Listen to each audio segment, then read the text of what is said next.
20 मार्च 2017 की सुबह नई दिल्ली रेलवे स्टेशन से भावेश गाड़ी संख्या 14258 काशी विश्वनाथ एक्सप्रेस से अपने दीदी विशेखा के घर जाने के लिए रवाना होता है।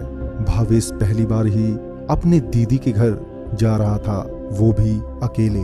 पहले तो उसे प्रतापगढ़ रेलवे स्टेशन ही उतरना था, जहां से उसके जीजाजी उसको पिक करने वाले थे। मगर जब ट्रेन अगले 1-2 घंटे में प्रतापगढ़ रेलवे स्टेशन पहुंचने वाली ही थी कि भावेश को उसकी दीदी का फोन आया। दीदी ने बताया कि तेरे जीजाजी की अचानक ही तबीयत खराब हो गई है, अब वो तुझे रेलवे स्टेशन लेने नहीं आ सकते। इस पर भावेश बोला, क्या दीदी, मैं अब इतनी रात को कहाँ जाऊंगा? अगर कोई साथ में होता तो कोई बात नहीं थी, मगर मैं तो अकेला ही हूँ। इस पर भावेश की दीदी आगे कहती है, ऐसा कर तू प्रतापगढ़ ना उतरकर उसके अगले स्टेशन यानी दादूपुर स्टेशन उतर जाना। वहीं रानीगंज में संजय रहता है, मैं उसे फोन कर देती हूँ, वो तुझे लेने दादूपुर स्टेशन आ जाएगा। साथ ही तेरा फोन नंबर भी उसे दे देती हूँ, वो तुझे फोन कर लेगा, तू घबरा मत। रात के करीब 2-2:30 बजे भावेश दादूपुर रेलवे स्टेशन पहुंच गया।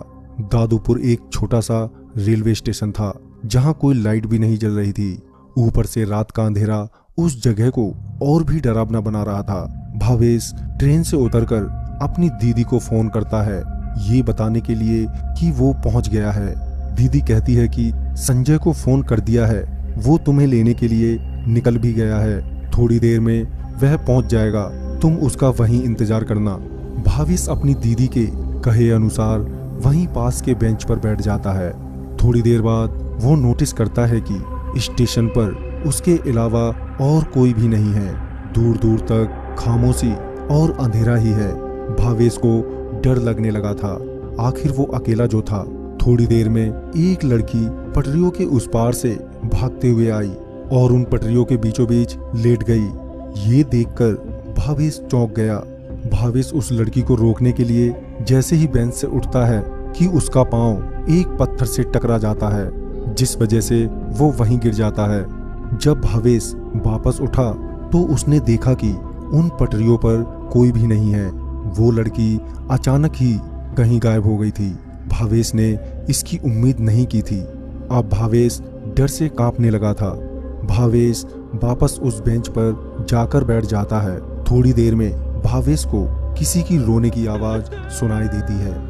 जब भावेश अपने आसपास देखता है तो उसे वही लड़की कुछ दूरी पर मौजूद एक दूसरे बेंच पर बैठी नजर आती है, जो कि रो रही थी। अब तक भावेश की धड़कनें बहुत तेज हो चुकी थी।